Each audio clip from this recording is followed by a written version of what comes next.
So debt service, if I could just break it down in its simplest term, these are 30-year notes, long-term notes. And all we're simply doing is looking at, does the rent from a long-term lease, or maybe it's a, Airbnb, the income from the Right. Airbnb, or the market rent, whichever Right. is lower, does that cover the monthly payment, Mm-hmm. the PITIA payment? Right. If it does, and the investor, the PG, personal guarantor, qualifies, we're okay, closing the loan Okay. at whatever leverage it is. Could be Right. 75, could be 80, whatever it is. Mm-hmm. It's pretty simple loan, Mm-hmm. but the institutional money started to come in, Mm-hmm. and now we've got more guidelines. Right.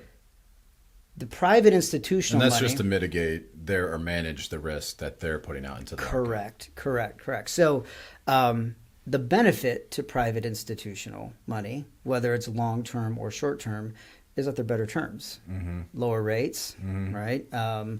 Longer terms, no prepayment penalties, much more forgiving. And what the investor is about is margin, right? Profit. Ideally, you want to put more money in your pocket. How do you do that? You get better terms, right? Sure. So usually the private institutional money comes with that. The true hard money, right, which is abundant in cities like Atlanta, Mm-hmm. the benefit to that is that it's a lot easier to qualify. Sure. Right? So it's not credit centric. Mm-hmm. So if someone maybe has bruised credit or is going through a rough time right now, and they just wouldn't qualify for an institutional loan, they would go with hard money. Or maybe they have to close really fast. Maybe you got to close in 5 days. Yeah. Or they want to skip the appraisal process, the credit process. Or maybe they want high leverage, right?